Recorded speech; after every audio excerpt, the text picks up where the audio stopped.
1 தீமோத்தேயு புத்தகம் 4வது அதிகாரம் 1 தீமோத்தேயு 4வது அதிகாரம்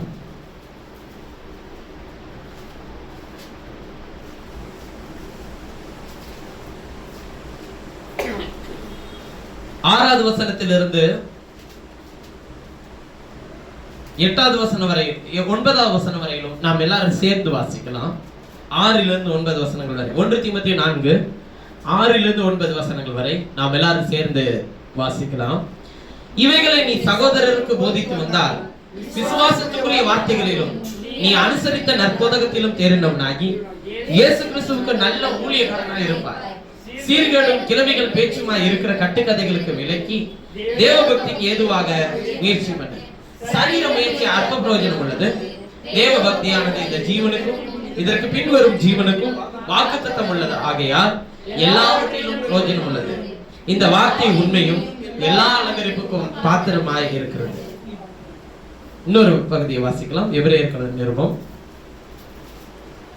13வது அதிகாரம்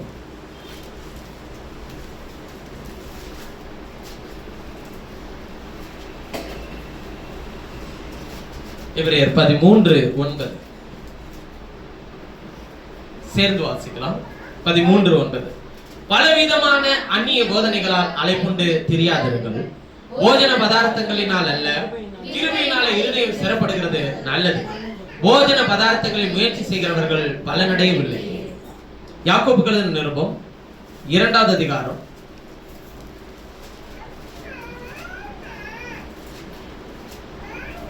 2:22 நாம் எல்லாரும் சேர்ந்து வாசிக்கலாம். யாக்கோபுகள் நிருபம் 2வது அதிகாரம் 22வது வசனம்.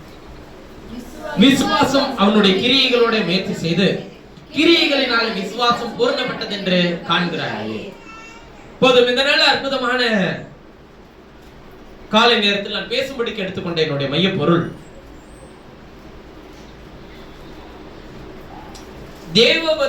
தேவ பக்திக்கு ஏதுவாக முயற்சி பண்ண என்கிற மைய பொருளை கொண்டு பேச விரும்புகிறேன். தேவ பக்திக்கு ஏதுவாக முயற்சி பண்ண.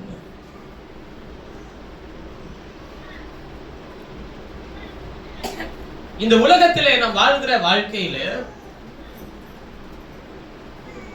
முயற்சி என்கிற வார்த்தை அதிகமாக பயன்படுத்தப்படும். ஒரு காரியத்தை நாம் செய்ய வேண்டுமானால் அல்லது ஒரு காரியத்தை துவக்க வேண்டுமானால் அது படிப்பா இருக்கட்டும், வேலையா இருக்கட்டும், அல்லது குடும்பத்திலே நாம் செய்கிற ஒரு எடுக்கிற தீர்மானங்களா இருக்கட்டும், அத ஒரு காரியத்தை வாங்குகிறதா இருக்கட்டும், அதிலே நமக்கு என்ன வேண்டும்னு சொல்லுவோம்னா அதை செய்ய நமக்கு ஒரு முயற்சி வேணும். ஒரு படிக்கிற காரியத்திலே கூட இது எனக்கு வராதுன்னு சொல்லி பிள்ளைங்க சொல்லுவாங்க. எது வராதுன்னு சொல்லி கேட்டீங்கன்னா மேத்ஸ் வராது, சயின்ஸ் வராது, இங்கிலீஷ் வராது, இப்பெல்லாம் ஒவ்வொரு ஆளும் ஒவ்வொன்று வராதுன்னு சொல்லுவோம்.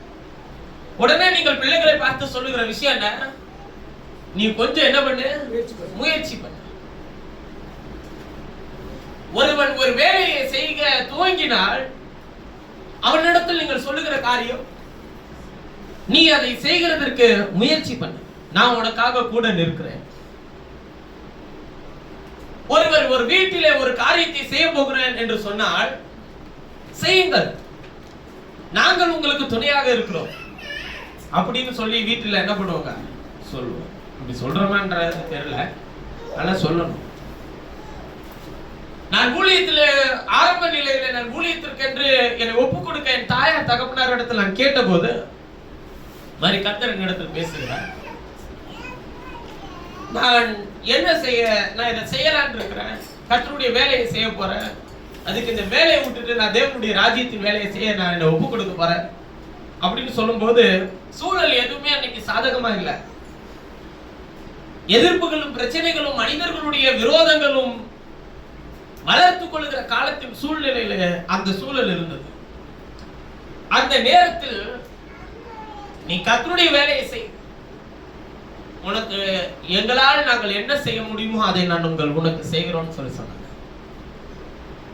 அப்படி சொன்னாங்க. பிரதர் செய்யறாங்களா? அந்த சொல்றதுக்கு ஒரு என்ன வேணுங்க, ஒரு தைரியம். அது சொல்ற அந்த வார்த்தை என்னை பலப்படுத்தும். வீட்டிலே ஒரு காரியத்தை தவறை செய்கிறதற்கல்ல, சரியானதை செய்யும் போது நாம் அதை முயற்சி செய்யும் போது கொஞ்சம் முயற்சி பண்ண, நான் உனக்காக கூட நிக்கிறேன்னு சொல்லுவேன். ஒரு கூட்டத்தை நடத்தினால் நாம் கொஞ்சம் முயற்சி செய்கிறோம், அதோடு கூட சேர்ந்து உங்களுடைய எல்லா பிரயாசங்களும் முயற்சியும் தரும்போது அந்த கூட்டத்தை நேர்த்தியை நடத்தவும் என்ன பண்ணுதுங்க, முடிகிறது. இப்போது நம்ம ஒரு பொருளை வாங்குகிறோம்னு வச்சுக்கோங்க. இப்ப யார்கிட்டையும் எதையும் வச்சு வாங்குறது கிடையாது. உடனே என்ன பண்ணிடுவோம், பொருளை வாங்கிடுவோம். வாங்கினதுக்கு அப்புறமேட்டு அதை கட்ட என்ன பண்றோம், முயற்சி பண்றோம். எப்படியாச்சும் அந்த டேட்ல அந்த நாள்ல ஒரட்டி கிரட்டி அங்க வாங்கி இங்க வாங்கியாச்சு அதை முதல்ல என்ன பண்ணிடுறோங்க, கட்டி முடிச்சிடும். கொஞ்சம் கஷ்டப்பட்டனா ஒரு 12 மாசம், ஒரு 10 மாசம், ஒரு சிலர்லாம் 10 வருஷமே அடமானம் வச்சிருவாங்க. 10 வருஷம் 20 வருஷம் அடமானம் வச்சா ஒரு வீட்டையே கட்ட முடியும். ஒரு வீட்டை கட்டி முடிக்கணும்னா 20 வருஷத்தை முற்றிலுமா உங்களோட உழைப்பை என்ன பண்ணிடணுங்க, அடமானம் வச்சிடணும். அப்ப நல்ல கவனிங்க, இது எல்லா முயற்சி முயற்சி முயற்சி முயற்சி. 20 வருஷம் நீ இருப்பியா அது தெரியாது நமக்கு, 10 வருஷம் இருப்போமா தெரியாது, 12 மாசம் நம்ம கட்டி முடிக்கிறவரை இருப்போமா அது நமக்கு தெரியாது. ஆனால் என்ன செய்கிறோம், முயற்சி செய்கிறோம். இப்ப இந்த முயற்சி எல்லாம் நல்லதா கேட்டதாங்க, உங்க பார்வையில நல்லதா கேட்டதா?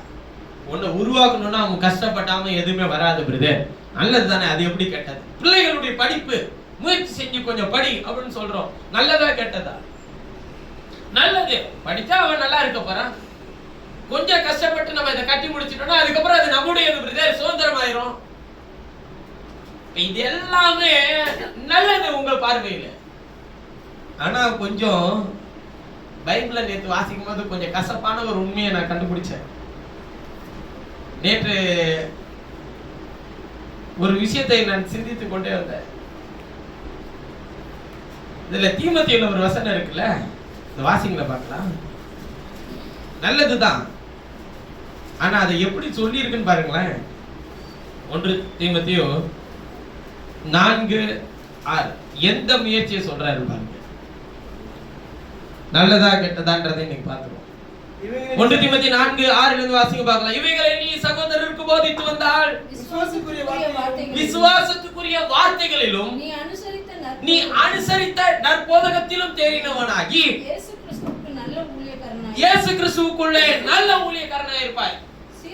சீர்கேடும் கிளவிகள் பேச்சுமா இருக்கிற கட்டுக்கதைகளுக்கு விலகி. சீர்கேடும் கிளவிகள் பேச்சுனா என்ன அர்த்தம்?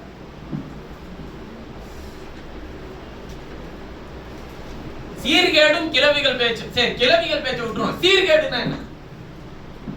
ஏதோ ஒண்ணு துவக்கணும்னு நினைச்சாலும் நல்ல விஷயத்த சொல்றானோ இல்லையோ, அதுல எவனெல்லாம் ஒளிஞ்சு போயிருக்கிறானோ அவனெல்லாம் சொல்லுவான். நல்லதுங்க அது. யாரெல்லாம் இதுல மாட்டி இருக்கிறா, யாரெல்லாம் இதுல கஷ்டப்பட்டு இருக்கிறா, யாரெல்லாம் இதுல அழிஞ்சு போயிருக்கா, யாரெல்லாம் இந்த வேலையை செய்ய முடியாம பேக் அடிச்சு ஓடி இருக்கிறா. நான் ஊழியத்தை செய்யறேன்னு போய் சொன்னேன். நான் சொல்லும் போது அவன் ஊழியத்தை துவக்கினா, அவன் ஆண்டவர் விட்டு பின்வாங்கி போயிட்டான், இவன் கல்யாணம் பண்ணா இவன் பின்வாங்கி போயிட்டான், அவன் கல்யாணம் பண்ணா அவன் பின்வாங்கி போயிட்டான், இப்ப நீ ஊழியத்துக்கு போற நீ பின்வாங்கி போயிடுவ அப்படின்னு சொன்ன நாட்கள்லாம் உண்டு. ஊழியம் என்னுடையது இல்லை. அதாவது என்ன, நான் இதுல உறுதியா அன்னைக்கு இருந்த விசுவாசம் என்னன்னா, என்னை அழைச்சது நான் வேலைக்கு வரல, இந்த வேலைக்கு நான் விருப்பப்பட்டு நான் வரல, எனக்கு அப்பாயின்மெண்ட் கொடுத்தது அவரு, வேலை கொடுக்க போறது அவரு, வேலையை செய்யறது மட்டும்தான் என் வேலை. அதுல தெளிவா இருந்தேன் நான் அன்னைக்கு. ஏன்னா என்னோட பேசினவர் எப்பேற்பட்டவர் என்பதை உறுதியா இருந்தேன். அதுல எனக்கு எந்த துளி அளவு சந்தேகமே இல்லை எனக்கு. இப்ப இப்படி நீங்க ஆண்டவருடைய வசனத்தினுடைய வெளிச்சத்தெல்லாம் கேட்டு பெற்றுக்கொண்டு வந்தாலும் மனுஷனுடைய வார்த்தைகள் உங்களை ஆண்டவரிடத்துக்கு நெருங்க செய்யாது. நிலைச்சிருக்கிறியா இல்லையான்னு பார்ப்போம். நம்ம நிலைச்சிருக்கிறோமா இல்லையான்றது அவனுக்கு எப்படி தெரியும்? காலங்கள் தான் பதில் சொல்லும். அப்ப நீங்க அந்த காலங்கள் அவர்கள் வாயிலிருந்து கர்த்தர் உன்னை நிலைநிற்க செய்திருக்கிறார் இன்றைக்கு அநேகர் சொல்ல முடியுது. உன்னை ஊழியத்துல நிலைநிற்க செஞ்சிட்டார்ல. கர்த்தர் உன்னை ஊழியனா உன்னை ஊழியத்துல எடுத்து நிறுத்திட்டார்ல. இன்னைக்கு சொல்லணும்னா என்ன பண்ண வேண்டியதா இருக்கு? வேதம் சொல்லுகிறது, அவனவனுடைய வேலைப்பாடு எத்தன்மை உள்ளது என்பதை நாளானது விளங்க பண்ணும். அக்கிரியானது என்ன பண்ணுறாருங்க? பரிசோதிக்கும். நாளானது விளங்க பண்ணும். நாள் போகணும், தொடர்ந்து பிரயாசப்படணும், ஓடிக்கிட்டே இருக்கணும். சொல்றதெல்லாம் கேட்டு சோர்ந்து போக கூடாது. தொடர்ந்து நீங்கள் ஒன்றை நேசித்தால் அதை அடையும் வரைக்கும் தொடர்ந்து ஓடிக்கிட்டே இருக்கணும்.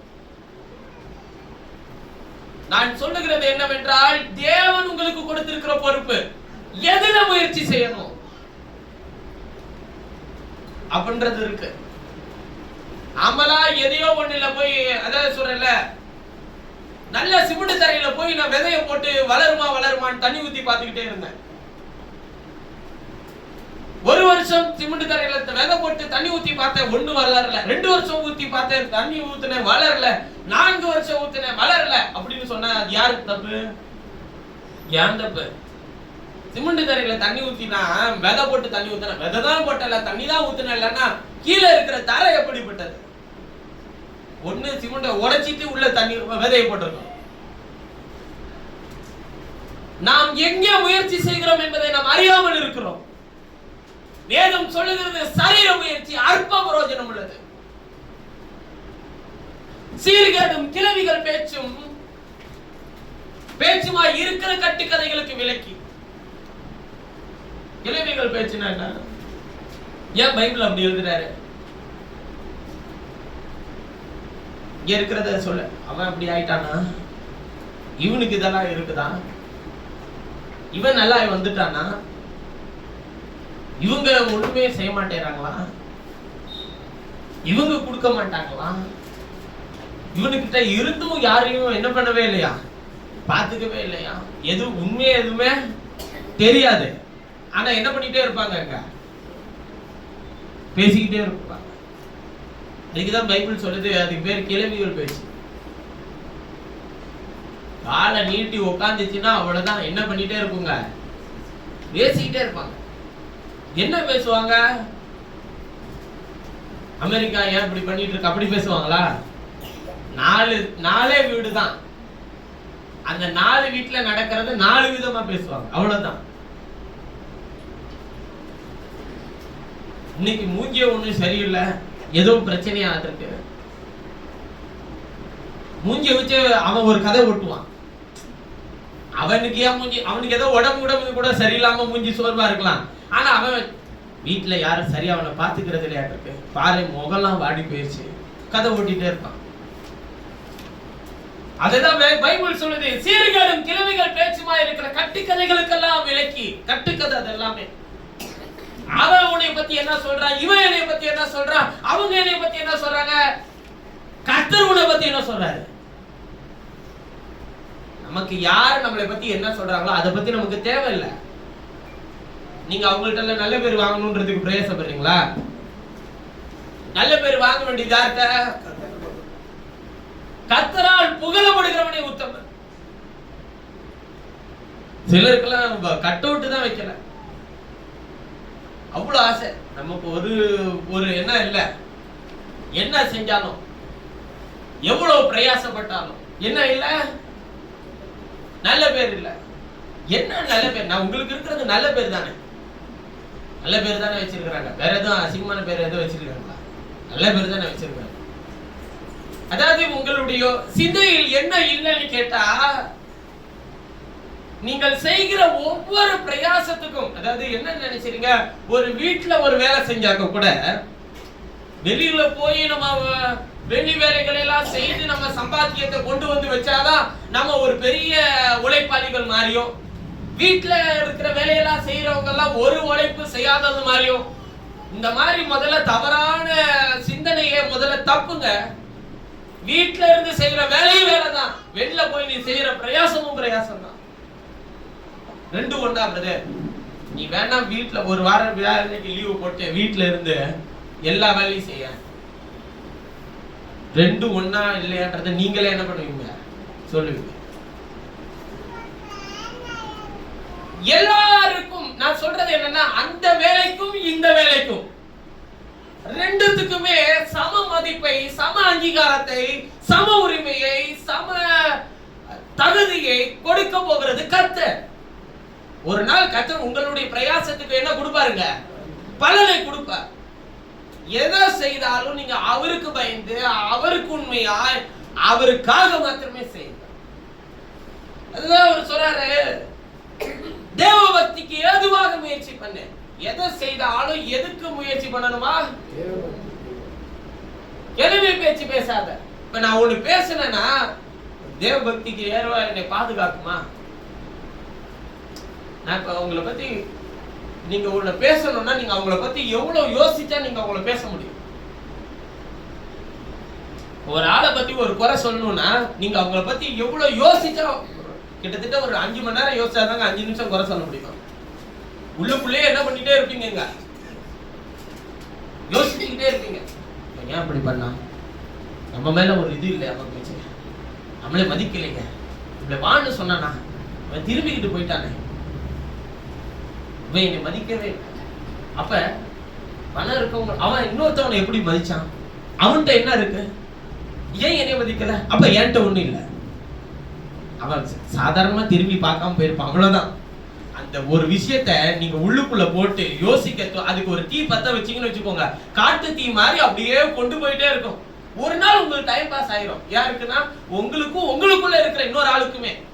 ரெண்டு பேசிக்கிட்டே இருப்பீங்க, சந்தோஷமா என்ன பண்ணிட்டே இருப்பீங்க, நடக்கையிலும் போகையிலும் உட்காரையிலும் எந்திரிக்கையிலும் என்ன பண்ணிட்டே இருக்கிறீங்க.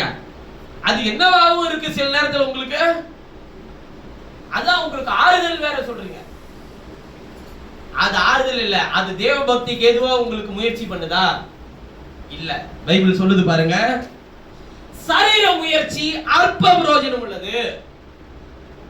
எது? நாம் எடுக்கிற எல்லா முயற்சியும், எடுக்கிற எல்லா பிரயாசமும், இப்ப நீங்க ஒருவருக்காக எடுக்கிற பிரயாசம் நல்லதா கெட்டதா? நல்லது. ஆனா பைபிள் சொல்றது அது அற்ப பிரயோஜனம் உள்ளது. ஏன்னா நீ அந்த பிரயாசத்துக்கு பலனை யார்கிட்ட எதிர்பார்த்துட்டு இருக்கிற? அவங்கிட்ட. அதனால அற்ப பிரயோஜனமா இருக்கு. அதான் சொல்றாரு, சரீர முயற்சி அற்ப பிரயோஜனம் உள்ளது. ஆனால் இன்னொரு முயற்சி இருக்கு. அதுக்காக முயற்சியை தப்புன்னு பைபிள் சொல்லல. இன்னொரு முயற்சி இருக்கு. அதை எப்படி சொல்றாரு பாருங்க. தேவ பக்தியானது இந்த ஜீவனுக்கும், பாருங்க, இந்த ஜீவனுக்கும் இதற்கு பின்வரும் ஜீவனுக்கும் அந்த முயற்சி, அந்த தேவ பக்திக்கு ஏதுவாக பண்ணுகிற முயற்சி, அது வாக்குத்தத்தம் உள்ளது. அப்படின்னா வாக்குத்தத்தம் என்னங்க? உறுதியானது. அதை நிச்சயமா அவர் உங்களுக்கு தருவார். வாக்குத்தத்தம் உள்ளவைகள் ஆகியால் எல்லாவற்றிலும் பிரயோஜனம் உள்ளது. என்ன முயற்சி? தேவ பக்திக்கு ஏதுவான முயற்சி. அப்ப ரெண்டு முயற்சி இருக்கு. ஒன்னு சரீர முயற்சி, இன்னொன்னு தேவ பக்திக்கு ஏதுவான முயற்சி. நான் ஒருவருக்காக பிரயாசப்படுகிறேன். எதுக்கு? அவன் நான் எப்படியாச்சும் ஆண்டவருக்குள்ள கொண்டு வந்து நிறுத்திட முடியுமான்றதுக்கு தான். அந்த முயற்சியை உங்கள் இந்த ஜீவனுக்கும் இனி பின்வரக்கூடிய ஜீவனுக்கும் பிரயோஜனம் உள்ளதா மாற்றுவார். பலன் அவன் தரலன்னு என்ன கர்த்தர் வேற யாராச்சும் வச்சு தருவார். அதே நேரத்துல நீங்க இப்படியெல்லாம் சரீர முயற்சியில வேற யாருக்காச்சும் நம்ம ஒண்ணு செய்து அதுக்கப்புறம் பலன் கொடுக்கல, அவன் என்னை மதிக்கல அப்படிலாம் சொல்லி யோசிச்சுட்டே இருக்கிறீங்களா? ஒண்ணுமே பிரயோஜனம் இல்லைங்க. அப்ப இனிமே நான் யாருக்குமே முயற்சி பண்ண மாட்டேன். பலனும் மனுஷன்கிட்ட எதிர்பார்க்காதீங்கன்னு சொல்ல வர. 9ஆம் வசனத்துல இருக்கிறதை 9ஆம் வசனத்தை எல்லாரும் வாசிப்போமே சேர்ந்து. இந்த வார்த்தை உண்மையும் எல்லா அங்கீகரிப்புக்கும், இந்த வார்த்தை தான் உண்மை, எல்லா அங்கீகரிப்புக்கும் பாத்திரம். மனுஷனை பார்த்து நீ வேலை செய்யறியா? மனுஷனுக்காக முயற்சி பண்றியா? தேவ பக்திக்கு எதுவா முயற்சி பண்றியா? நான் ஒரு காரியத்தை செய்கிறேன் என்றால் வசனம் இப்படி சொல்லி இருக்கு, இது நிமித்தம் நம்ம விட்டு கொடுத்தோம். வசனம் இப்படி சொல்லி இருக்கு, இது நிமித்தம் அன்பு செலுத்துவோம். வசனம் இப்படி சொல்லி இருக்கு, இது நிமித்தம் நம்ம மன உருக்கமா இருப்போம். வசனம் இப்படி சொல்லி இருக்கு, அதனால நம்முடைய மேன்மையை இங்க காட்ட வேணாம். வசனம் இப்படி சொல்லியிருக்கு. அவனை மதிக்கலனாலும் போயிட்டு போதா, நமக்கு அதை பத்தி பிரச்சனை கிடையாது. நம்ம அவருடைய வேலையை நமக்கு கொடுத்த கடன் என்ன பண்ணுவோம், சரியா செய்வோம். இதற்கான பலனை இம்மையிலும், அதான் இன்னொரு ஜீவன் சொல்றாருல, அந்த ஜீவனுக்கும் அது பிரயோஜனம் உள்ளதா இருக்கும். இப்ப இந்த ரெண்டு முயற்சி இருக்குல்ல, இதுல நாம எடுக்கிற முயற்சி எல்லாமே என்னது, சரீர முயற்சி. பிள்ளைகளை படிக்க வைக்கிறது சரீர முயற்சி. நாம் ஒரு பொருளை வாங்கி அதை கட்டுகிறது சரீர முயற்சி. அதுவே நமக்கு ஃப்ரஸ்ட்ரேஷன். நான் தான் உன்னை படிக்க வைக்கணுமா, நான் தான் உன்னை படிக்க வச்சேன். அப்புறம் அது செய்ய வேண்டிய, நிறைய பேருக்கு கடமைக்கும் பொறுப்புக்கும் என்ன வித்தியாசமே தெரியவே இல்லை. கடமை என்பது தேவன் உங்களுக்கு நியமித்தது, செய்துதான் ஆகணும். மாட்டேன்னு சொல்லி நீங்க ஒதுக்குனீங்கன்னா நீங்க கண்டிப்பா கத்திற்கு பலனை, கத்திட்டு ஒரு நாள் கணக்கு சொல்லணும். ஏன்னா அது அந்த கடமையை கொடுத்தது யாருது? அதான் நான் நேத்து சொல்லும்போது நான் சொன்ன விஷயம், நான் கத்தருடைய ஆவியான ஒரு தெளிவா ஒரு விஷயத்த சொன்னேன். இதை நான் தான் செய்யணுமா, செய்யும்படிக்கும் உனக்கு கத்தர் கட்டளையிட்டு இருக்கிறாரு, அது நீ மட்டும் தான் செய்யணும். நான் தான் செய்யணும். ஏன் வீட்டுல இருக்கிறவங்கள என்ன பண்றான், கத்தர் உனக்கு நியமிச்ச அந்த வேலைய அவனுக்கு தான் சேர்ந்து செய்யணும்ன்ற அந்த விருப்பத்தை கத்தர் உனக்கு உண்டாக்கணும். அவ்வளவுதான். உன்னால முடிகிற வரையில் என்ன பண்ண, தொடர்ந்து செய்ய. கடந்த மாதத்துல நான் ஊழியர் கொடுக்கைக்கு போகும்போது, ஊழியர் கொடுக்கல எங்களுக்கு ஊழியர் பிரசங்கித்த விஷயம் என்னன்னு கேட்டீங்கன்னா, ரொம்ப நாளா ஒரு சில விஷயங்களை நான் ஊழியத்துல யாராச்சும் செய்வாங்களான்னு நான் நினைச்சதெல்லாம் உண்டு. எந்த விஷயம் கேட்டீங்கன்னா, இந்த எடுக்கிற இந்த வீடியோலாம் எடிட் பண்ணி எனக்கு யாராச்சும் கொடுப்பாங்களான்னு சொல்லி எதிர்பார்த்ததும் உண்டு, வாயை திறந்து கேட்டதும் உண்டு. சிலர் தாங்க நாங்க ரெடி பண்ணி தரோம் அப்படிலாம் சொல்லி சொன்னாங்க. ஆனா அது கேட்ட எந்த விஷயங்களும் அதுக்கப்புறமேட்டே எனக்கு நடக்கவே இல்லை. இன்னைக்கு ஒரு வீடியோ எடுத்து முடிக்கிறாங்கன்னு வச்சுக்கோங்களேன், அதை அப்லோட் பண்ண அது அடுத்த மாசமே அது என்ன செய்தியில கொடுத்தேன்றதே நான் திருப்பி நானே கேட்டுதான் அதை இது பண்ணணும். எனக்கு செருப்புல அடிக்கிற மாதிரி ஒரு பதில கொடுத்தாரு அன்னைக்கு. என்னன்னு கேட்டா, இதுவும் ஓ வேலை தான், நீயே செய், யாரையும் எதிர்பார்க்காத, எல்லா வேலையும் செய்ய கத்துக்க.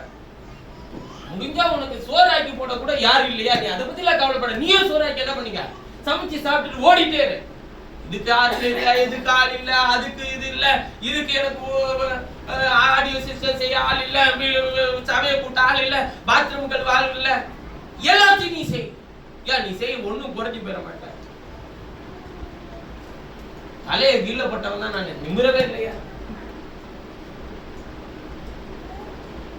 ஏங்க அதை நாங்கள் சந்தோஷமா ஏற்றுக்கொள்கிறோம். ஏனென்றால் தேவனுடைய ராஜ்யத்தில் எல்லாமே வேலைதான். இதெல்லாம் யாரும் பொருட்படுத்திக்க மாட்டேங்க. சில விஷயத்தெல்லாம் சொல்றதே இல்லை. நான் ஏன் சொல்றது இல்லைன்னா, உங்களுக்கு என்ன சூழ்நிலை இருக்கும், நீங்க அதை செய்வீங்களா, இல்ல சொல்லிட்டு செய்யாம போயிட்டா எனக்கு கஷ்டமா இருக்கும், அதனாலதான் என்ன பண்றது சொல்றதே இல்லை. உங்களுக்கா விருப்பம் இருந்தா இதை செய்யணும்னு கேட்டா சரி செய்யுங்கன்னு சொல்லுங்க. இல்லையா, முடிஞ்ச அளவு என்னால என்ன முடியுமோ அதை செய்ய முயற்சி. ஒரு காரியத்தை யோசித்து ஒரு திட்டம் பண்றதுக்கு தான் உங்க எல்லாருடைய ஒரு ஆலோசனை கேட்பேன். அது சில நேரத்தில் எனக்கு தேவனுடைய நல்ல ஆலோசனை போல எனக்கு தோணும்.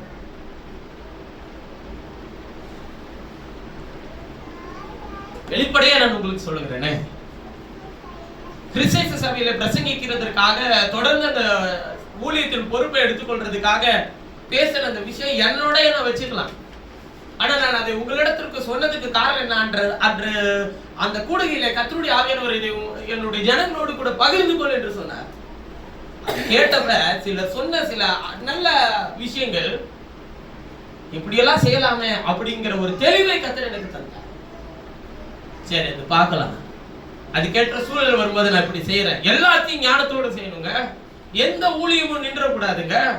அதே நேரத்தில் கர்த்தர் கொடுக்கிற கூடுதல் பொறுப்பை நான் தோளில சுமந்துட்டு நான் தொடர்ந்து அந்த பயணத்தை செய்யணுங்க. நான் இப்பதான் போயிட்டு வந்தேன், நான் மறுபடியும் ஓடி வர முடியுமா? இல்ல அப்படிலாம் பேச முடியாது.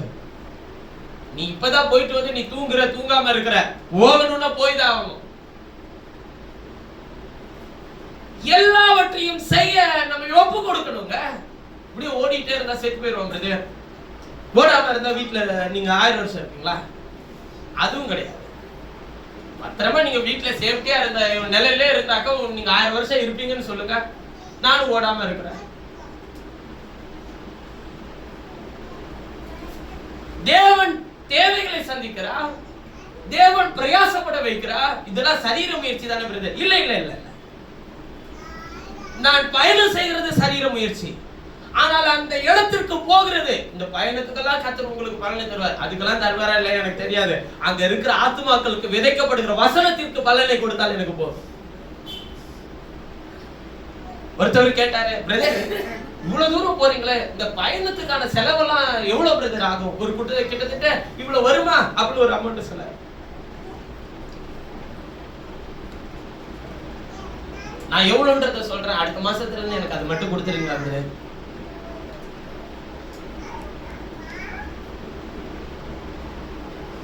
இப்ப நீங்க சொல்ல மாட்டீங்களா? எனக்கே தெரியாதுங்க, போறத வச்சு இருக்கு. எல்லாத்துக்கும் நான் என்னங்க ஒரு நிறுவனத்துல வேலை செய்யறேன், எனக்கு பே ஸ்லிப் கொடுத்து ஒரு இதுதான் எனக்கு நடக்க போகுது, இதுதான் சம்பவிக்க போகுதுன்னு சொல்றதுக்கு அடுத்த நிமிஷம் ஊழியத்துல என்ன நடக்கும்ன்றது தெரியாது ஐயா. திடீர்னு சரீரத்துல சில பலவீனம் அடைவார்கள். போய் பார்க்கும்போது சும்மா வெறும் கை வீசிட்டு போக முடியுமா? நானு என்ன யோசிக்கிறாங்கன்னு சிலர் புரியவே மாட்டேங்குது. பிரயாசப்படுறோம். அப்ப எதுவும் இல்லாம அதெல்லாம் செய்ய முடியும்? நீ சொல்றபடியே கர்த்தர் எனக்கு எல்லாத்தையும் தந்திருக்க, நினைக்கிறபடியே கர்த்தர் என்னை ஆசீர்வதிக்கிறார். இதுதான் சொல்றேன், சீர்கேடும் கிளம்பிகள் பேச்சுக்கு செவி கொடுக்காதீங்க. அந்த மாதிரி கட்டுக்கதைகளுக்கெல்லாம் உங்களை விலக்கி காத்துக் கொள்ளுங்க. சரீர முயற்சி அற்ப பிரயோஜனம் உள்ளது. தேவபக்திக்கு ஏதுவாக முயற்சி செய்யுங்கள். எதை செய்தாலும் கர்த்தருக்கு என்று செய்யுங்கள். உங்களுக்கு கொடுத்த கடமை கர்த்தர் கொடுத்தது. அது வீட்டுல நீங்க என்னவா இருந்தாலும் சரி, அந்த கடமையில, அந்த பொசிஷன்ல, அந்த இடத்துல உங்களை அப்பாயின்மெண்ட் பண்ணது கர்த்தர். நீங்க கணவனா இருங்க, மனைவியா இருங்க, பிள்ளைகளா இருங்க, அல்லது தகப்பனா இருங்க, தாயா இருங்க, சகோதரனா இருங்க, இந்த பொசிஷனை நீங்க கேட்டு வாங்கல, தேவன் உங்களுக்கு தந்தது. அதை கர்த்தருக்கு உண்மையை செய்யுங்கள். அந்த முயற்சிக்கு கர்த்தர் பலனை தருவார். நான் ஏன் செய்யணும்? வீட்டுல இருக்கிறவங்களோட வேலை என்ன? அவங்க ஏன் அதை செய்யக்கூடாதா? பிரிச்சு காட்டுங்க பார்க்கலாம். வீட்டுல இருக்கவங்க வேலை, நம்மளுடைய வேலைன்னு ஏதாச்சும் இருக்குதா? இப்படி பிரிச்சு ஏதாச்சும் செய்ய முடியுமா? எனக்கு தெரியுங்க, ஒரு ஊழியருடைய மனைவி என்னிடத்தில் நான் ஒரு ஊழியத்துக்காக சென்ற போது அவர்கள் சொன்ன விஷயம் என்னன்னா, அவரு அப்பதான் எனக்கு ஏதாச்சும் ஒன்று வாங்கிட்டு வரேன்றதுக்காக வெளியே போனார். போயிட்டு ஒரு 1/4 மணி நேரத்துல அவர் திரும்பி வந்துட்டார். இந்த 1/4 மணி நேரத்துக்குள்ள அவங்க வாழ்க்கையில நடக்கிற அசௌகரியமான சூழ்நிலை எனக்கு சொன்னாங்க. காலையில சாப்பிட்டுட்டு தட்டை வச்சாருன்னா, கை கழுவி வச்சாருன்னா, அந்த தட்டை அதே இடத்துல இருக்கும். மதியானம் சாப்பிடுறதுக்கு வேற ஒரு தட்டை எடுத்துட்டு சாப்பிட்டுட்டு அந்த தட்டி அங்கேயே பத்திரமா என்ன பண்ணிடுவாரா, அதே இடத்துல வச்சிருவாரு. மறுபடியும் உங்க வேலைக்கெல்லாம் போயிட்டு வந்துட்டு அதுக்கப்புறம் இந்த தட்டை எல்லாத்தையும் என்ன பண்ணணுங்க, எடுத்து ஊத்திட்டு கேட்டா என்ன சொல்றாரா, அதுதான் ஓ வேலை. அப்படி எதுவும் பைபிள் எழுதியிருக்கான்னு கேட்டாங்க அவங்க. எனக்கு என்ன சொல்றதுன்னே எனக்கு ஒண்ணுமே புரியல. ஐயா, அன்பினால் செய்கிறது வேறு, அதே அன்பினால் ஏன் நீங்கள் செய்யக்கூடாது?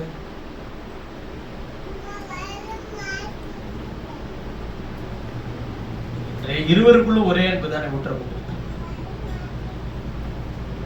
கடமையை பகிர்ந்து கொள்ளுதல் வேறு, இதை நீ தான் செய்யணும் அப்படின்னு சொல்லி அதிகாரம் பண்றது வேறு. இப்ப எங்க வேலையை அவங்க செய்வாங்களா? அவர் கேட்டது என்னைய மாதிரி அவர் அவங்க பிரசங்கம் பண்ணுவாங்களா? ஏன் பிரதர் இதெல்லாம் ஒண்ணுமே இல்லையே, இதை செய்யறதுல என்ன இருக்கு? இப்ப என் வேலையை நான் பிரசங்கம் பண்ற மாதிரி அவங்க பிரசங்கம் பண்ணுவாங்களா? அவர்கிட்ட வேற ஒண்ணு கேட்டேன், அது இங்க சொல்ல முடியல. அதோட சரி, அவர் என்னை கூப்பிடுறது இல்லை, நான் போறது இல்லை. எனக்கு இருக்கிற கோபத்துல ஒரு மோசமான ஒரு பதில நான் அவர்கிட்ட கேட்டுவிட்டேன். அப்படி கேட்டிருக்க கூடாதுன்னு நான் அதுக்கப்புறம் அவர்கிட்ட மன்னிப்பும் கேட்டேன். ஆனாலும் அதோட சரி, அவர் என்னை கூப்பிடுறது இல்லை, நான் அங்க போறது இல்லை.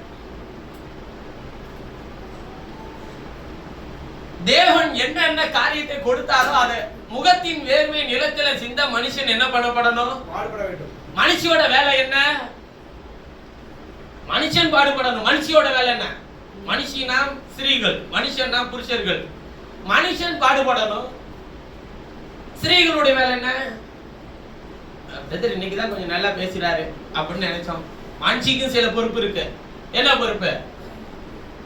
பழைய ஏற்பாட்டுல நீங்க வாசிட்டு பார்த்துட்டு வர்றீங்களா? அப்பாகமம், லேவியராகமம், என்னாகமம், நியாயாதிபதிகள்லாம் அதிகாலையிலே எழுந்து தன் வீட்டாருக்கு வேண்டிய அதெல்லாம் ஒழுங்கு செய்து குளிர்காலத்துக்கு தேவையான விஷயத்தெல்லாம் எடுத்து செய்யறா அப்படிலாம் சொல்லி நீதிமொழிகள் 31ல செய்யறோம். இன்னைக்கு அது மாதிரி ஒரு ஆளு செய்ய முடியுமா? அதிகாலமே எழுந்து தன் புருஷனுக்கு தேவையான எல்லாவற்றையும் செய்து அவனை களத்திலே உட்கார வைத்ததெல்லாம் செய்ய முடியுமா? இன்னைக்கு இருக்கிற அதிகாலைகள் எத்தனை மணி அப்படின்ற ஒரு கேள்வி வருது. அப்புறம் இன்னைக்கு தூங்குறது எத்தனை மணி அப்படின்னு ஒரு கேள்வி வருது. அப்புறம் நாங்களும் சம வேலை பார்க்கிறோம். நீங்க வேலை பார்க்கிற மாதிரியா? நாங்களும் வேலை பார்க்கிறோம். எங்களுக்கு சரீரத்துல என்ன இருக்கு? பலவீனம். ஆனா பொதுவான மனுஷிக்கின் ஒரு கொடுக்கப்பட்ட காரியம் என்னன்னா, சங்கீதம் நீதிமொழிகள் 31ல சொல்லி இருக்கு குணசாலியான ஸ்திரியை குறிச்சு. அது இல்லைனாலும் ஆண்டவர் சொல்றாரு பொதுவான விஷயம், உன் கடமையை செய். என்ன கடமை? புருஷனுக்கு செய்ய வேண்டிய கடமை, உன் பிள்ளைகளுக்கு செய்ய வேண்டிய கடமை, உன் வீட்டாருக்கு செய்ய வேண்டிய வீட்டார்ல என்ன எல்லாரும் யார் இருக்கா? அதான் பொதுவா புருஷன் மனைவி பிள்ளைகள் மட்டும் தனியா சொல்லிட்டு சொல்ற வீட்டாருன்னு சொல்றாரு. அதுல யாரெல்லாம் இருக்கிறா? அவர்களுடைய தாயார் தகப்பனார், புருஷனுடைய தாயார் தகப்பனார், அவர்களுடைய சகோதரன் சகோதரி, புருஷனுடைய சகோதரன் சகோதரி. யாருக்காச்சும் எதையாச்சும் ஒண்ணு நீங்க செய்யாம விட்டுட்டீங்கன்னா எல்லாத்துக்கும் நீங்க பலன் சொல்லணும். நிச்சயமா சொல்றேன். அது புருஷனா இருக்கட்டும் மனைவியா இருக்கட்டும், ரெண்டு பேருக்குமே தான் சொல்றேன். எல்லாருக்கும் எல்லாத்தையும் செய்யணும். எல்லாருக்கும் எல்லாத்தையும் செய்யணும். அவங்க உங்களுக்கு செய்யறாங்களோ இல்லையோ, அவங்க உங்களுக்கு விசாரிக்கிறாங்களோ இல்லையோ, அவங்க உங்களை நேசிக்கிறாங்களோ இல்லையோ, உங்களுக்கு உண்டான கடமையை நீங்க செய்து முடிச்சிருங்க. ஏன்னா அதுக்கான பலனை கத்தர் தருவார். ஏன்னா அதுதான் தேவ பக்தி. அன்றியும் தேவ பக்தியாய் நடக்க மனதாய் இருக்கிற யாவரும் என்னப்படுவார்கள்? துன்பப்படுவார்கள். எதுக்கு? ஏங்க துன்பப்படுறாங்க? அதுவும் அதில் இருக்கு. வாசிக்கலாமா? 1 தீமோத்தேயு 3. சரி, 1 தீமோத்தேயு 1 தீமோத்தேயுல 2 தீமோத்தேயு 3ஆவது அதிகாரம்.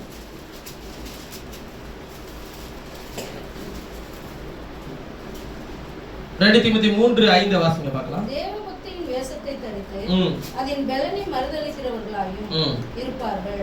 இப்படிப்பட்டவர்களை நீ விட்டு விலகு. பாவங்களால் நிறைந்து பற்பல இச்சைகளால் எழுப்புண்டு எப்போதும் கற்றாலும் இல்ல எப்போது என்ன சொல்றாருன்னா, தேவபக்தியின் வேஷத்தை தரித்து அதன் பலனை மறுதலிக்கிறவர்களை விட்டு நீ என்ன பண்ணுறாருங்க? விலகு. இன்னொரு வசனத்துல எழுதி இருக்கும். எத்தனாவது வசனம்?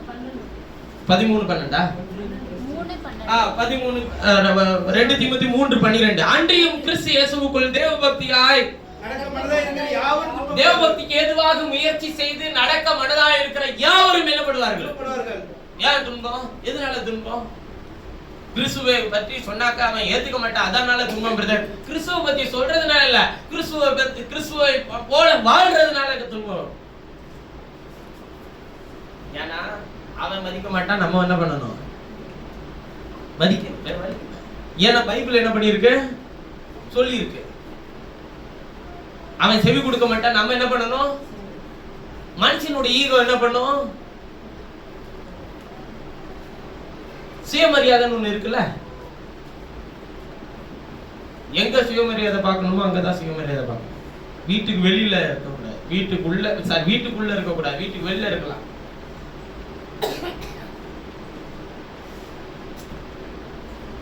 பாருங்க, வேதம் தெளிவாய் சொல்லுகிறது, தேவபக்தியாய் நடக்க மனதாய் இருக்கிற யாவரும், வீட்டுல இருக்கிற எல்லாரும் தேவன் கொடுத்திருக்கிறதான ஒவ்வொரு பொறுப்பிலும் தேவன் அவர்களை என்ன பண்ணி இருக்கிறாருங்க? நியமித்து வச்சிருக்கிறார். வேதம் சொல்லுகிறது பொல்லாதவர்களும் எத்தர்களுமானவர்கள் மோசம் போக்குகிறவர்களாகவும் மோசம் போகிறவர்களாகவும் இருந்து மேன்மேலும் கேடு உள்ளவர்களாவார்கள். பொல்லாதவர்களும் எத்தர்கள்னா யாரு? ஏமாத்துறவன். பொல்லாதவர்களும் ஏமாற்றிக் கொள்கிறவர்களும் மோசம் போக்குகிறவர்களாகவும் மோசம் போகிறவர்களாகவும் இருந்து மேன்மேலும் கேடு உள்ளவர்களாக இருக்கலாம். கேட தேடி வச்சு பாருங்க. வாழ்க்கையில நீங்க எவ்வளவு உயரத்துக்குனாலும் போங்க, வாழ்க்கையில நீங்க என்னன்னாலும் சாதிங்க, சரீர முயற்சினார். ஆனால் தேவ பக்திக்கு ஏதுவான விஷயங்களை நீங்க செய்ய முயற்சி பண்ணிக்கிட்டே இருக்கணும். நம்ம எவ்வளவு மேல போனாலுங்க, வேதம் இப்படி எல்லாம் சொல்லுதே, தேவ பக்தியை நான் காத்துக்கணும்னா நான் இதெல்லாம் செய்ய வேண்டிய கடமையெல்லாம் இருக்கேன், அதெல்லாம் செய்யணுமே அப்படிங்கிறத செய்யறதுக்கு என்ன பண்ணணுமா? முயற்சி பண்ணணும். அதுல துளி அளவு முயற்சி பண்ணலன்னு வச்சுக்கோங்க, நீங்க சரீர முயற்சி ஒண்ணுமே இல்ல, அற்ப பிரயோஜனம் உள்ளதுன்னு சொல்லி உங்களை புரிஞ்சு கொள்றதுக்கு கர்த்தர் ஒரு நாளை வச்சிருப்பாரு. அன்னைக்கு நீ கீழே இறங்கி வந்து நீ எல்லாத்தையும் செய்ய ஆரம்பிக்கணும். மறுபடியும் சரீர முயற்சினால் நீ கலெக்டர் ஆயிடலாம், சரீர முயற்சினால் நீ டாக்டரா கூட ஆயிடலாம், ஏன் சரீர முயற்சினால் நீ சீஃப் மினிஸ்டரா கூட ஆயிடலாம். ஆனா தேவ பக்திக்கு ஏதுவாக பண்ணுகிற இந்த முயற்சி தான் உன்னை நித்திய ஜீவனுக்கு கொண்டு போகும். ஏன் இதெல்லாம் செய்யற? நான் நித்திய ஜீவனுக்கு போனுங்க. நீ ஏன் விட்டு கொடுக்குற? நித்திய ஜீவனுக்கு போனுங்க. நீ ஏன் அன்பு செலுத்துற? நித்திய ஜீவனுக்கு போனுங்க. ஏன் மன்னிக்கிற? நித்திய ஜீவனுக்கு போனுங்க. ஏன் இவெல்லாம் வரணும்னு ஏன் பிரதர் நீங்க பிரயாசப்படுறீங்க? உங்களுக்கு வேற வேலை இல்லையா? நான் நித்திய ஜீவனுக்கு போனுங்க. தம்பியா இதுக்கு சப்போர்ட் பண்ணுது, நான் நித்திய ஜீவனுக்கு போனையா? நான் நித்திய ஜீவனுக்கு போனேன். அவன் எதுக்காக என்ன இடத்துக்கு வந்தான்றது தெரியல. அவன் வரல, அவன் அனுப்பி விட்டது கர்த்தர். நான் அவனுக்காக வேலை செய்யலையா, அனுப்புன கர்த்தருக்காக வேலை செய்யறான். அவங்க உன்னை பத்தி என்ன பேசுறாங்க தெரியுமா பிரதர்? இருக்கட்டும் ஐயா, அவன் அனுப்பி விட்டது, இப்ப அனுப்பி விட்டது கர்த்தர், நான் அதுக்காக முயற்சி செய்யறேன். ஆனா என்னுடைய குணாதிசயம் அது அல்ல, என்னுடைய விருப்பமும் அது அல்ல. என்னை காயப்படுத்தினால் நான் அவர்களை விட்டு விலகி செல்வேன், அவ்வளவுதான். ஆனால் தேவ பக்திக்கு ஏதுவாக முயற்சி செய்யும் போது சத்துருக்களையும் என்ன பண்ண வேண்டியதா இருக்குங்க? சிநேகிக்க வேண்டியதா. சில நேரத்தில் விசுவாச பிள்ளைகள் கொடுக்கிற சில காயங்கள் என்பது வித்தியாசமா இருக்கும். எப்படின்னு கேட்டீங்கன்னா, ஒண்ணுமே இல்லாததுக்கு பிரயாசப்படுவாங்க. ரொம்ப கடினமாய் ஒரு காரியத்தை செய்யும் போது அதுக்கு ஒரு துளி அளவு கூட என்ன பண்ற, என்ன செய்வீங்க, இல்ல நாங்க என்ன செய்யணும் எப்படின்னு கூட ஒரு நீங்க கேக்குறீங்களா? ஊழியர் வேற, குடும்பம் வேற இல்லையா?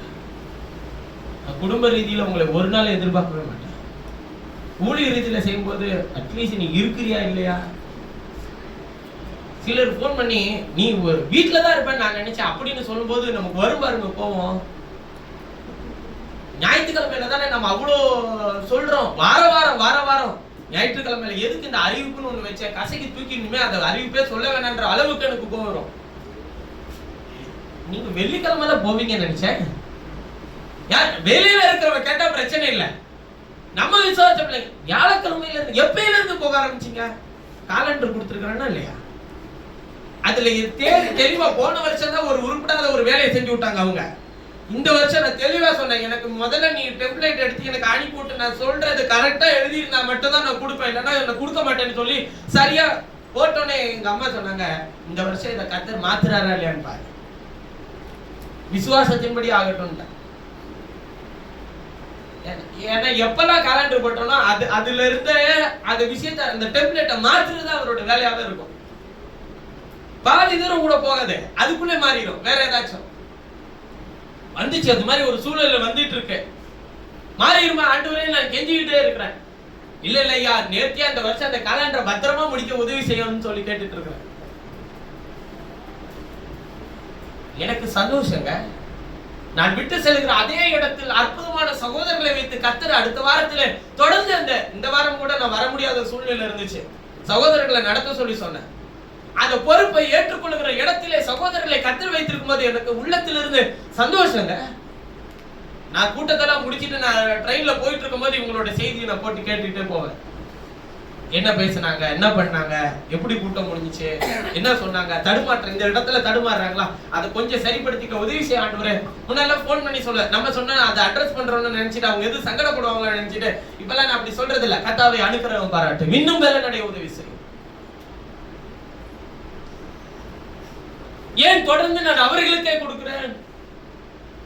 தொடர்ந்து 5 வருஷம் 4 வருஷம் செய்ய செய்யதான் உங்களுக்கு என்ன வருங்க? பலன் வரும்.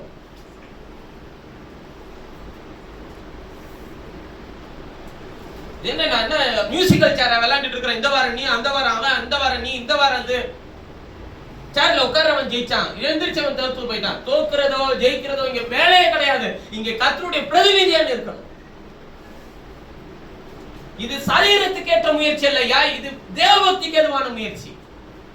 அதில் அவர்களையும் தங்களை ஒப்புக் கொடுக்கிறார்கள், நீங்களும் உங்களை ஒப்புக் கொடுக்கிறீர்கள். இது இம்மையிலும் மறுமையிலும் கர்த்தர் உங்களுக்கு பலனை தருவார். சரீர முயற்சி அற்ப பிரயோஜனம் உள்ளது.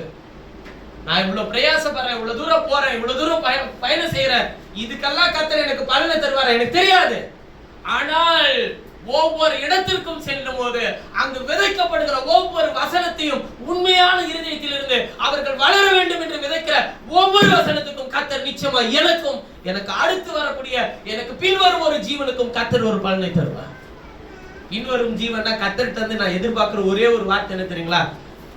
உண்மை உத்தமமான ஊழியனே, உன்னுடைய சுதந்திர வேதத்தில் பிரவேசின்னு சொல்ற அந்த ஒரே ஒரு வார்த்தைக்காக நான் காத்துட்டு இருக்கிறேன். அது போதையா, அது யார் வாயிலிருந்து வரணும் தெரியுமா? அது அவர் வாயிலிருந்து வரக்கூடிய அந்த நாளுக்காக காத்துட்டு இருக்கிறேன். நீங்க என் தகப்பனார் இந்த இடத்தை வாங்கி வீட்டை கட்டி வச்சிருக்கிறார். இப்ப நான் அதுல குடி இருக்கிறேன். எங்க அப்பா எனக்கு சேர்த்து வச்சுட்டார், எனக்கு ஒரு கவலை இல்லை. அப்படி நான் இருக்க முடியுமா? உங்களுக்காச்சும் இது இருக்க பிரச்சனை உங்களுக்கு தோணும். அவர் வாரி அள்ளி தலையில தூக்கிட்டு போறதும் கிடையாது. இல்ல நான் போகும்போது வாரி அள்ளி தலையில தூக்கி வச்சுட்டு போறதும் இருக்கிற வரையும் இருப்போம். இதுலதான் நாங்கெல்லாம் இருப்போமான்றது எங்களுக்கு தெரியல.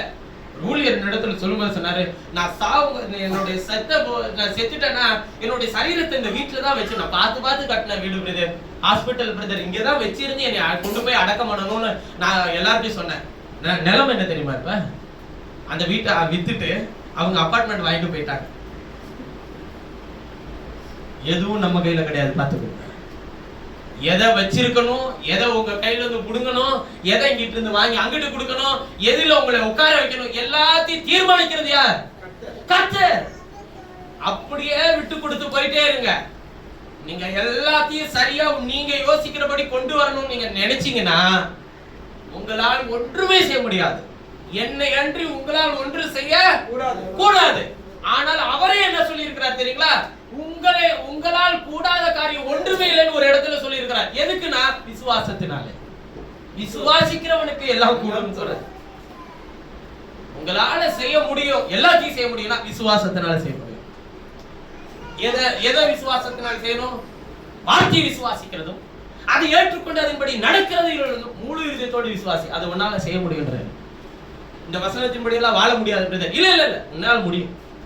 நீ விசுவாசித்தால் விசுவாசிக்கிறவனுக்கு எல்லாம் கூடும். இப்பொழுதே விசுவாசித்தால் நீ தேவனுடைய மகிமையை காண்பாய்.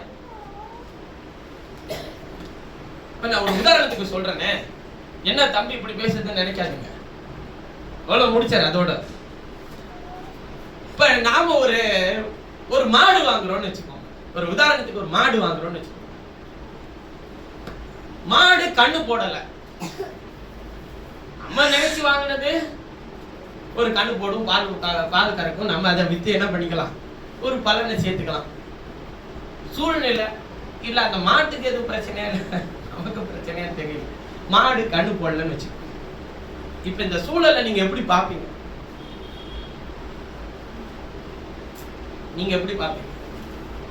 இது தேராது, இதை வித்துருவோம். கண்ணு போடுற மாடா பார்த்து என்ன பண்ணுவோம்? வாங்குவோம்னு போறோம். இதான் மனுஷன் இருக்கு இல்லையா? அதானே சரி. சரி சரி, நீங்க வாங்குற மாடு கண்ணு போட்டுருச்சு, பாலே கறக்கல. இப்ப இந்த சூழ்நிலை என்ன பண்ணுவீங்க? ஒரு மாடு வாங்குனீங்க, அது கண்ணு போடல, உடனே அது தேராதுன்னு வித்துட்டு இன்னொரு மாடு வாங்கிட்டீங்க. கண்ணுலாம் போட்டுருச்சு, பாலே கறக்கல, இயற்கையினுடைய விஷயத்தை நடக்கல. என்ன பண்ணுவோம்? பால் கறக்கல, இந்த மாட்டி வித்தரலான்னு சொல்லிடுங்களா? ஏன்னா கண்ணு குட்டிக்கும் கண்ணு போட்டிருக்கு, இப்ப விற்கவும் முடியாது, ஒதுக்கவும் முடியாது, வெறுக்கவும் முடியாது. என்ன பண்ணலாம்? இப்ப பாலுக்கு ஏதாச்சும், இப்ப அதுக்கும் பாலுக்கு ரெடி பண்ணணும், சரிதானே? இங்க இருக்கிற ஒவ்வொருவருடைய ஜீவியத்திலும் கர்த்தர் இது போல ஒரு சூழ்நிலைகள் அனுமதித்தாலும் சோர்ந்து போகாமல் விசுவாசி முன்னோக்கி பயணம் செய்வார். ஆனால் விசுவாசம் இல்லாதவனோ அதையும் அழித்து தண்ணியும் அழித்து போடுவான். ஜீவியத்துல எதுனாலும் நடக்கட்டும், அதை எப்படி நாம் தேவ பக்திக்கு ஏதுவாக நம்மை மாற்றிக்கொள்வது என்று சொல்லி முயற்சி பண்ணணுங்க. நான் இதை சும்மா சொல்லல, பைபிள்ல இருந்து கொஞ்சம் காப்பி அடிச்சு தான் சொன்னேன். ஈசாக்கு துறவை சொன்னான், வாக்குவாதம் பண்ணி வாங்கிட்டு போயிட்டான். சரி விட்டுட்டு அடுத்த இடத்துல சொன்னான், வாக்குவாதம் பண்ணி வாங்கிட்டு போயிட்டான். அடுத்த இடத்துல சொன்னா துறவும் தண்ணி வந்துருச்சு. துறவு, இப்ப துறவை விட்டுட்டு போக முடியாது. இதுல இன்னொரு சிக்கல் என்ன வந்துச்சு தெரியுங்களா? தண்ணி மட்டும் வரல, இன்னொரு பிரச்சனை வந்துச்சு. என்னன்னு கேட்டீங்கன்னா, எவ்வளவு வாக்குவாதம் பண்ணானோ அவன் கர்த்தர் உன்னோடு கூட இருக்கிறான்னு வாக்குவாதம் பண்ணவெல்லாம் ஈசா கூட வந்துட்டான். இது நல்ல விஷயம் தானே? இதுல என்ன பிரச்சனை நீங்க நினைக்கிறீங்க? பிரச்சனை இல்லையா? தண்ணி வராத போது வாக்குவாதம் பண்ணாம, தண்ணி வந்தோடனே வாக்குவாதம் பண்ணாம கூட இருக்கிறான்னா காரணம் என்ன? பாரு, என்னைக்குனாலும் உனக்கு குடைச்சல் தான். தண்ணி வந்ததுக்காக சந்தோஷப்படுவீங்களா, இல்ல இந்த குடைச்சலும் சேர்த்து என் கூட இருக்குதுன்னு நினைச்சு சந்தோஷப்படுவீங்களா? ஆனா ஈசாக்கு விதை விதைத்தான், கர்த்தர் 100 மடங்கு அறுவடை செய்தார். உங்க நோக்கம் அது மட்டும்தான். பக்கத்துல யார் இருக்கிறா, யார் குடைச்சல் கொடுக்குறா, எது வருது, எது வரல, எது நடக்குது, எது நடக்கல, இத பத்தி எல்லாம் கவலையே படாதீங்க. தேவ சித்தத்துக்கு ஏற்றபடி பயணம் செய்துட்டே இருங்க. தேவ சித்தத்தை செய்யும்படிக்கு தான் கர்த்தர் உங்களை என்னை தெரிந்து கொண்டிருக்கிறார். சித்தமானது நடக்கட்டும், சித்தம் இல்லைன்னா நடக்க வேணாம், அப்படி இல்லை. அந்த சித்தத்தை செய்து முடிக்க தான் கர்த்தர் உங்களை என்னை தேர்ந்தெடுத்திருக்கிறார். அப்ப சித்தம்ன்றதை கேட்டு தெரிஞ்சுக்கிட்டு அது பாதையில பயணம் செய்யுமா இல்லையா? அதான் பிரதர், நான் இதை செய்யலாமா வேண்டாமான்னு உங்கள்கிட்ட கேட்கிறேன். என்கிட்ட கேட்காதீங்க, பைபிள்ல கேளுங்க. அது உங்களுக்கு, அதான் உங்களுக்கு தெரியல, வாங்க பேசுவோம். பைபிள் எழுதி இருக்கிறத உங்களுக்கு என்ன பண்றேன் சொல்றேன். எதைனாலும் தேவனுடைய வார்த்தை மையத்திலிருந்து செய்யுங்க. தேவ பக்திக்கு ஏதுவாக முயற்சி செய்யுங்க. மனுஷனுக்கு என்று செய்யாதிருங்கள், மனுஷனுடைய முகத்துக்கு என்று செய்யாதிருங்கள், அவர்கள் என்ன நினைத்துக் கொள்வார்கள் என்று செய்யாதிருங்கள். அவனுக்கு செய்கிற ஒவ்வொரு காரியத்தையும் பலனை அவனிடத்தில் எதிர்பார்க்காமல் இருங்கள். அவன் உங்களை தூஷித்தாலும் அவனை குறித்து கவலை கொள்ளாதிருங்கள். அவன் உங்களை விட்டு பிரிந்தாலும் அவனை குறித்து கவலை கொள்ளாதிருங்கள். காரணம், தேவ பக்திக்கு ஏதுவாக முயற்சி செய்யுங்கள். நித்திய ஜீவனை பெற்றுக் கொள்ள தொடர்ந்து பயணம் செய்து கொண்டே. வேதம் சொல்லுகிறது, சரீர முயற்சி அற்ப பிரயோஜனம் உள்ளது. சிலர் போஜனத்தினால் முயற்சி செய்து பார்த்துட்டான். எதை கொடுத்து? எபிரேயர் 13 வாசிங்க பார்க்கலாம். எபிரேயர் 13 வாசிச்சோம் இல்லையா?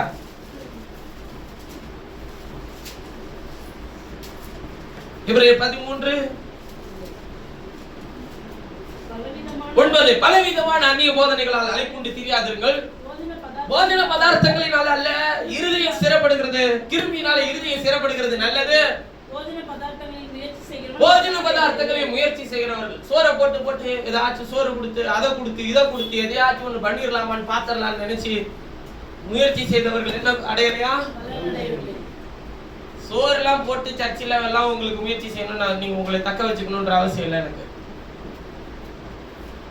இருமையினால இருதயத்தை சிறப்படுத்திட்டா போதும். இதேதான் வாழ்க்கையிலும்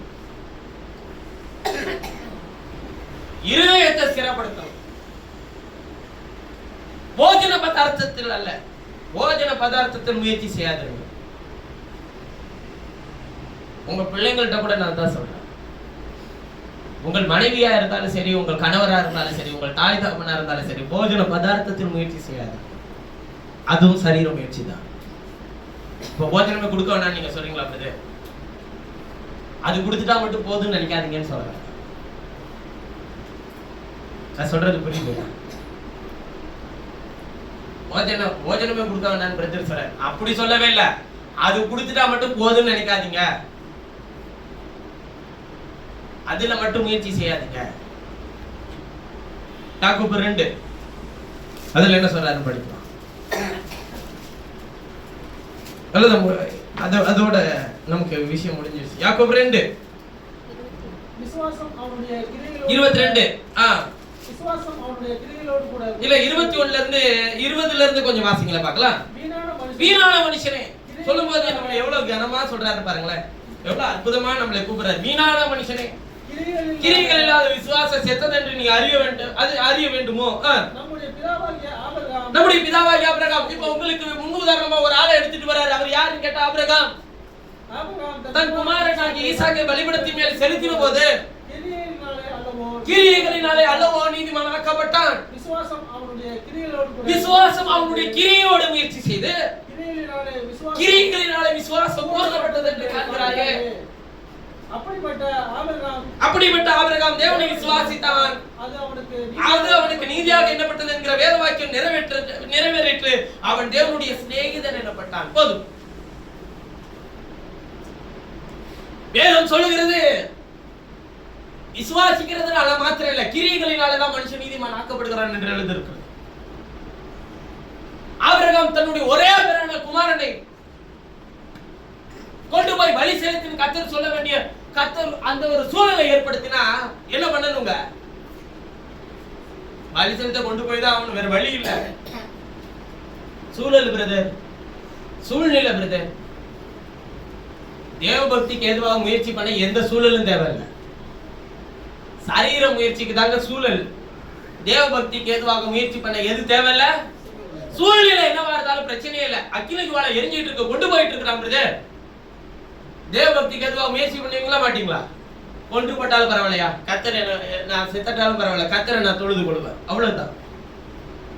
அவன் மோதிரத்தை முத்திர செய்யலனா என்ன கொண்டு போய் சிங்க கபில போட்டுவான் பிரதர். சூழல் மோசமா இருக்கு, என்ன பண்ணுவீங்க?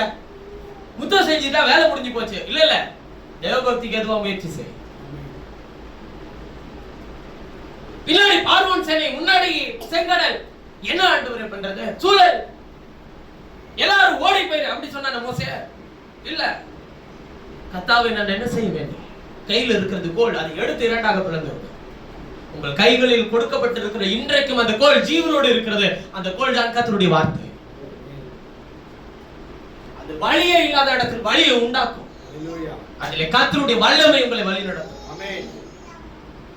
வேதம் சொல்லுகிறது ஆபிரகாம் தேவனை விசுவாசித்தான், தன் ஒரே குமாரனை பலி செலுத்த ஒப்பு கொடுத்தான். எபிரேயர் 12 வாசிக்கும்போது சொல்லுகிறார், அவனை பாவனையாக அவன் பெற்றுக் கொண்டான். 11வது அதிகாரத்தில் பாவனைனா என்னங்க? திரும்ப பெற்றுக் கொள்வது.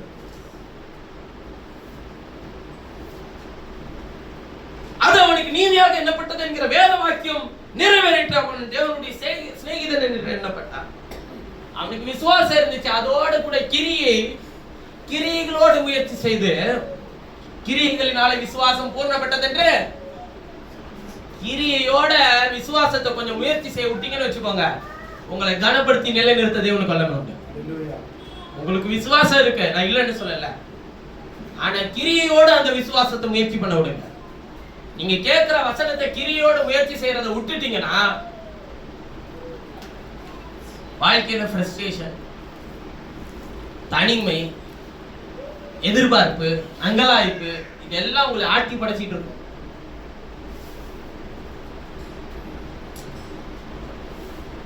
டென்ஷன் பண்றவன கண்டுக்காம விட்டுட்டோம்னா அவன் டென்ஷன் ஆயிடும். கோவப்படுத்துறவனை நீங்க கண்டுக்காம விட்டுட்டீங்கன்னா அது கொஞ்சம் கஷ்டம் தான். அது முயற்சி செய்யணும் அதுக்கு. ஏன்னா உங்களை எந்த விதத்துல கோவப்படுத்தலான்றது அவனுக்கு மட்டும்தான் தெரியும். அவனை கொஞ்சம் கண்டுக்காம நீங்க விட்டுட்டீங்கன்னா அவனை என்ன பண்ணிடலாங்க, அவனை கொஞ்சம் டென்ஷன் ஏற்றாங்க. இந்த நல்ல காலை நேரத்திலும் நான் உங்களுக்கு சொல்றேன், உங்களுடைய ஜீவியத்தை கொடுத்தது கர்த்தர். உங்களுக்கு ஜீவனை கொடுத்தது, இந்த சரீரத்துல ஜீவனை கொடுத்து வச்சிருக்கிறது கர்த்தர். அவருக்காக இந்த ஜீவியத்தை அர்ப்பணிங்க. எல்லாத்தையும் போராடி, எல்லாத்தையும் மல்லு கட்டி, எல்லாத்துக்கும் எதையோ ஒண்ணு பிரயாசப்பட்டு சரீர முயற்சி எல்லாத்தையும் கொடுத்து உன் ஜீவனை இழந்து போறதுக்கு இடம் கொடுக்காதீங்க.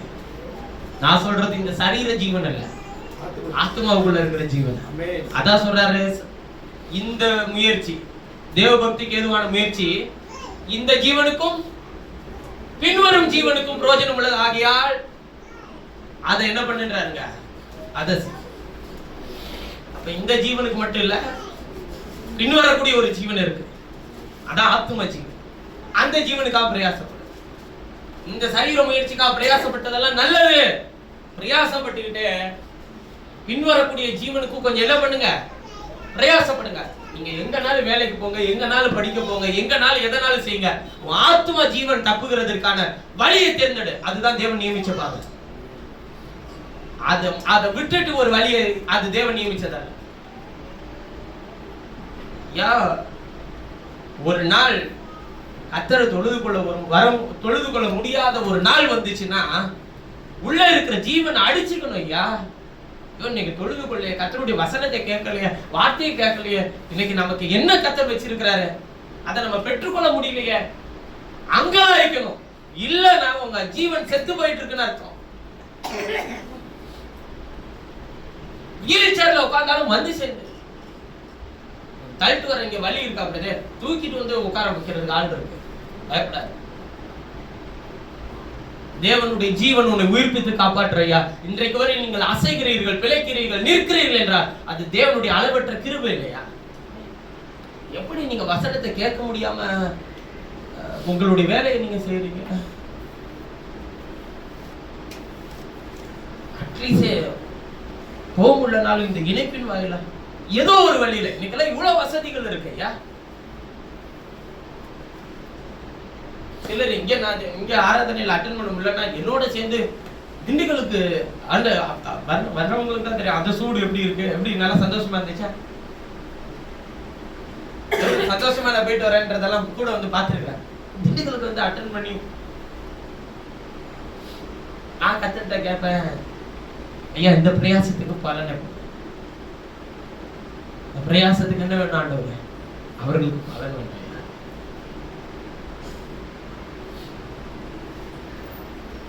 இதனால காலை நேரத்தில் நீங்கள் தேவ பக்திக்கு ஏதுவாக பண்ணுகிற ஒவ்வொரு முயற்சிக்கும் பலனை எதிர்பார்க்கவே தேவையில்ல. அந்த கர்த்தர் எந்த விதத்துல உனக்கு தரணும்ன்றத கர்த்தர் தீர்மானிச்சு வச்சிருப்பாரு. ஏன் ஓடுறாங்க வெயில்ல வெறுங்கால நடக்க முடியுமா உங்களால? நீங்க போய் ரோட்ல போய் பாருங்க ஐயா, என்னென்னமோ பண்றாங்க. யோசிக்க புத்தி கெட்டாத விஷயங்களை செய்கிறார்கள் மனிதர்கள். நம்முடைய தேவன் அதெல்லாம் செய்ய சொல்லையா, நம்முடைய தேவன் அதெல்லாம் செய்ய சொல்ல. அவரை தொழுது கொள்ள அவருடைய வார்த்தைக்காக கொஞ்சம் வைராக்கியம் பாராட்டு. அவர் உன்னை உயர்த்தி கொண்டு போயிட்டே இருப்பார். அவர் உன்னை ஆசீர்வதிக்கிறதை இந்த உலகத்தில் எந்த மனுஷனும் தடுத்து நிறுத்த முடியாது. அவருக்காக கொஞ்சம் பிரயாசப்பட, கொஞ்சம் சகிச்சுக்க, கொஞ்சம் விட்டு கொடு, கொஞ்சம் அன்பு செலுத்து, கொஞ்சம் கொஞ்சமா தேவ பக்திக்கு ஏதுவாக முயற்சி செய். பரிபூர்ணம் செய்ய சொல்லல, கொஞ்சம் கொஞ்சமா செய். பலனை எதிர்பார்க்கவே தேவையில்லையா? உலகத்துல சொல்ற கடமை செய்ய பலனை எதிர்பார்க்காத. ஆனா ஆண்டவர் சொல்றாரு, அவன் செய்த கிரியைக்கு தக்க பலன் என்னோடு கூட என்ன பண்ணுதுன்றாரு, தூக்கிட்டு வருவார் ஐயா. அவர்தான் பலனே. உங்களுக்கு யார் வேணும் பலன்? அவர்தான் பலன். வரும்போது அவர் தன்னுடைய சரீரத்திலே, தன்னுடைய சரீரத்துக்குள்ளே உங்களுக்கும் எனக்கும் ஒரு இடத்தை வச்சிருக்கிறார் ஐயா. அந்த மகத்துவமான நாளுக்காக காத்திருங்க. அது எல்லா பாடுகளையும் கஷ்டங்களையும் ஒரு நிமிஷத்துல தூக்கி எறிஞ்சிட்டு போயிட்டே இருக்கு ஐயா. அன்னைக்கு என்னுடைய உறவுகளை எல்லாம் நாங்க பாப்பனா பிரதர், நிச்சயமா சொல்றேன், அங்க ஒரே உறவு கர்த்தர் மாத்திரம் தான், அவரை மாத்திரம் தான் பாப்பீங்க ஐயா. இந்த தேகத்திற்குள்ளே நீங்கள் ஜீவனை கொடுக்கிறதுக்கு முன்பு இருந்த உறவும் அவர்தான். இந்த தேகத்தை விட்டு ஜீவன் பிரிந்த பிறகு இருக்க போகிற ஒரே உறவும் அவர்தான். அதனால் இந்த பூமியில கொடுக்கப்பட்ட எல்லா உறவுகளையும் நேசிங்கள். இந்த சரீரத்தை விட்டு பிரிஞ்சிட்டா இந்த உறவுக்கு நமக்கு என்னவே இல்ல, சம்பந்தமே இல்ல. இல்ல அங்க பாத்துக்கலாம். சிலர் அங்க போய் என்னுடைய ஆளை, மனைவி, என் பிள்ளைகளை அங்க போய் பார்க்கலாம்ல, முடியாது. என்ன பார்த்தா என்னுடைய தாயார் தகப்பனார் பெற்று எடுத்தாங்க, இல்ல இப்படிதான் வேணும்னு அவங்க கேட்டாங்க. இல்ல நான் கேட்டேனா? இல்ல இவங்களுக்கு தான். நான் அமெரிக்கால பிறந்திருக்க வேண்டிய ஆளு. கத்தர் ஜீப்ஜி கொண்டு வந்து என்னை விட்டுட்டார். அப்படி நான் சொன்னா எப்படி இருக்கு உங்களுக்கு? இல்ல என் சகோதரன் இப்படிதான், எனக்கு சகோதரி தான் வேணும் அப்படி நான் கேட்டேனா? இல்ல நீங்க எனக்கு சகோதரி தான் வேணும், என் சகோதரனே வேண்டாம், சகோதரன் நீ சகோதரியாய் மாறி அப்படி சொல்ல முடியுமா? சொல்ல முடியாது. இந்த உலகத்தில் தேர்ந்தெடுக்கிற ஒரே உறவு எது தெரியுமா? எந்த உறவை தேர்ந்தெடுக்கிறோம்? மனைவி மட்டும் தான் தேர்ந்தெடுக்கிறது. மனைவி கணவனை மாத்திரம் தான் உலகத்துல. அதுதாங்க பைபிள்லயே விளையாடப்பட்ட உறவு. மற்ற எல்லா உறவும் தேவன் கொடுத்தது. இதுவும் கர்த்தர் கொடுக்கலையா? தேவன் இணைத்தது. அதாவது கொடுத்தது இல்ல, கொடுத்ததுக்கு இணைத்ததுக்கு என்ன இருக்கு? அதனாலதான் இதுல பல பிரச்சனை வரும். ஆனா இணைச்சிருக்கிறாரு அவருக்காக ஓடிட்டே இருக்கணும், நேசிக்கணும், அவருக்காக விட்டு கொடுக்கணும், அவருக்காக சேர்க்கணும். அவங்கள மாதிரி மனைவி இல்ல, அவங்கள மாதிரி உன் மனைவி கிடையாதா? உன் மனைவி உனக்கான ஒன்ன மாதிரிதான் இருக்கும். அவங்கள மாதிரி எல்லாம் நீங்க ஒரு நாள் செய்யறது இல்லைங்க. புருஷனை பார்த்து யாரோட ஒப்பிடுறதுங்க? அடுத்த வீட்டு கணவரோட யாரோடு ஒப்பிடாதுங்க. தேவன் நினைச்சது. அவரை தூஷணப்படுத்தாது, அவரை அவமானப்படுத்தாது. தேவன் கொடுத்த எல்லாமே நல்லது. அவரு அநியாயம் செஞ்சிட்டாருன்னு சொல்லி அவரை ஒரு கை நீட்டி சொல்ற அளவுக்கு நமக்கு எந்த தகுதியும் கிடையாது. எனக்கு இவங்கள போய் கொடுத்துட்டாரு போய், எனக்கு இவனை போய் கொடுத்துட்டாரு போய், அப்படி இல்லை. நினைச்ச தேவனுக்கு நன்றி செலுத்திட்டு போயிட்டு அதுக்கு நடுவுல யாரே வரக்கூடாதுன்றாருங்க. தேவன் நினைத்தது மனிதன் அப்படின்னா என்ன அர்த்தம்? மனுஷனுக்கு என்னைக்குமே திருப்தி ஆகாது, அதனால அவன் பிரிஞ்சிருவான். பிரிக்காத, நீ பிரிக்காத பொண்ணே, நான் நினைச்சா நீ எனக்காக மட்டும் தொடர்ந்து போ. தேவன் நமக்கு கொடுத்த எல்லாம், தேவன் நமக்கு கொடுத்திருக்கிற எல்லா உறவுகளும், தேவன் நமக்கு கொடுத்திருக்கிற எல்லா ஆசீர்வாதமும், தேவன் நமக்கு கொடுத்திருக்கிற எல்லா தகுதியும் ஸ்தானமும் எல்லாமே யார் கொடுத்தது? தகப்பனாக, பிள்ளையாக, சகோதரனாக, ஒரு ஊழியனாக இந்த ஸ்தானத்தை எல்லாம் கொடுத்தது கர்த்தர். அவருக்கு உண்மையா இருந்து போயிட்டே இருக்காங்க. என்னை 6:2 வைக்கும் போது என்னை தகப்பனா அடக்கம் பண்ணுவீங்களா, சகோதரனா அடக்கம் பண்ணுவீங்களா, பிள்ளையா அடக்கம் பண்ணுவீங்களா, என்னவா அடக்கம் பண்ணுவீங்க? ஒண்ணும் கிடையாது.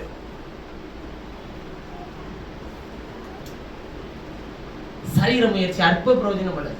மண்டையில நேற்று உதிச்ச ஒரே ஒரு விஷயம் அதுதான். ஒண்ணு இல்லடா, எல்லா முயற்சியும் அற்ப பிரயோஜனம் உள்ளது, ஒண்ணு இல்ல. ஆனா இன்னொரு முயற்சி பண்ணிட்டு இருக்கிற பத்தியா, அது இந்த ஜீவனுக்கும் இன்னொரு ஜீவனுக்கும் பிரயோஜனம் உள்ளது. அதனால நீ விடாத, சோர்ந்து போகாத. கொஞ்சம் வலிக்கும் தான், போயிட்டே இன்னும் கொஞ்சம் தூரம், இன்னும் கொஞ்சம் காலம் நான் வந்துருவேன். அதுவரையில் நீ என்ன பண்ணிட்டே இரு, ஓடிட்டே இருவோம். ஓட்ட நல்ல போராட்டத்தை போராடினேன், ஓட்டத்தை முடித்தேன், விசுவாசத்தை காத்துக்கொண்டேன். மனுஷனுக்காக பார்க்காத, தேவனுக்காக பார். சூழ்நிலையை பார்க்காத, எனக்காக பார். நேரத்தை பார்க்காத, எனக்காக பார். பலவீனத்தை பார்க்காத, எனக்காக பார். ஆண்டவர் அற்புதமானவருங்க. வல்லமை உள்ள கரத்தை நான் உணர்ந்திருக்கிறேன். அவர் ஒரு நாளும் ஏமாத்துறவர் இல்லை. அவரை நடத்தி இருக்கிறார், உங்களை நடத்த வருவாரா இருக்கிறார். என்னுடைய அனுபவத்தை தான் இந்த செய்தியின் வாயிலாக பகிர்ந்து கொள்கிறேன். இதை நான் உங்களை எதுவும் காயப்படுத்தணுமோ கஷ்டப்படுத்தணுமோ இல்லை. நான் எனக்கு கர்த்தர் இதை பேசினார், அதை உங்களோடு பகிர்ந்து கொண்டிருக்கிறேன். நாம் யாரும் ஜெப செய்கிறோம். எங்கள் நேசிக்கிற எங்கள் பரலோக பிதாவே, என்னோடு பேசினதற்காக நன்றி, என் இருதயத்தோடு இடைப்பட்டதற்காக நன்றி. எந்த வேலைகளை செய்தால் உண்மையாய் செய்ய எனக்கு இவர்கள் எனக்கு பலன் தருவார்களா, இதனால் எனக்கு என்ன பிரயோஜனம் என்று நான் எதையும் நினைக்காம அப்படி போக எனக்கு உதவி செய்ததற்காக நன்றி. சரீர முயற்சி அற்ப பிரயோஜனம் உள்ளது. ஆனால் தேவ பக்திக்கு ஏதுவாக முயற்சி செய்யும்போது அது இம்மைக்கும் மறுமைக்கும் பிரயோஜனம் உள்ளதாக இருக்கு. நான் அதற்கேற்ற கிரியைகளை செய்ய எனக்கு உதவி செய்யும், அதற்கேற்ற முயற்சியை செய்ய எனக்கு உதவி செய்யும். இங்க இருக்கிற ஒவ்வொரு பிள்ளைகளும் சென்னையில, திருச்சியில, திண்டுக்கல்லில், ஒசூரில், மன்னார்குடியில இருக்கிற ஒவ்வொரு பிள்ளைகளும் கர்த்தாவே என் உள்ளம் போல நான் நேசிக்கிறேன். உண்மையாய் பிரயாசப்படுகிறேன். அவர்களை முன்னோக்கி நகர்த்த வேண்டும் என்று நான் விரும்புகிறேன். ஒவ்வொருவரையும் உயர்த்தும் கர்த்தாவே, ஒவ்வொருவருடைய தேவையை சந்திக்கும் கர்த்தாவே. ஒவ்வொருவரும் எடுக்கிற சின்ன முயற்சியில கூட கர்த்தர் பெரிய பலனை கற்று எடுத்தார். யாரையும் ஏமாற்றாமல், இதனால் எனக்கு என்ன லாபம் வரும் என்று ஒருவரும் நினைக்காமல் இருதயத்தை விஸ்தாலமாக்கும் கர்த்தாவே. இருதயத்தை விசாலமாக்கும். தெய்வீக பலன் ஜீவன் சரீரத்தில் வெளிப்பட வேண்டுமா நான் ஜெபிக்கிறேன். இங்க இருக்கிற வயோதிபர்கள், சரீரத்தில் பலவீனத்தோடு இருக்கிற ஒவ்வொருவரையும் கர்த்தருடைய வல்லமை சந்தித்தவர்களை உயிர்ப்பிக்க வேண்டுமா நான் ஜெபிக்கிறேன். கர்த்தருடைய பலத்தினால் ஒவ்வொருவரையும் நிரப்பும். ஆசீர்வாதத்தை பலப்படுத்தி காத்துக்கலாம். எல்லா தேவைகளையும் சந்தித்து வழி நடக்கும். இயேசுவின் நாமத்தில் ஜெபிக்கிறேன் ஜீவன் உள்ள நல்ல பிதாவே. என் ஆத்துமாவே என் முழுமே அவருடைய பரிசுத்த நாமத்தில் என் ஆத்துமாவே கர்த்தர் செய்த சகல உபகாரங்களை ஆமென். பிரைஸ் இணைக்கப்பட்ட எல்லா கர்த்தருடைய பரிசுத்தவான்களுக்கும் என்னுடைய அன்பின் வாழ்த்துக்கள். கர்த்தர் தொடர்ந்து உங்களை உங்கள் குடும்பங்களை காத்து நடத்தட்டும். தெய்வ கரம் உங்களை ஆளுகை செய்யட்டும். தேவ பக்திக்கு ஏதுவாக முயற்சி செய்யுங்கள். கர்த்தர் உங்களை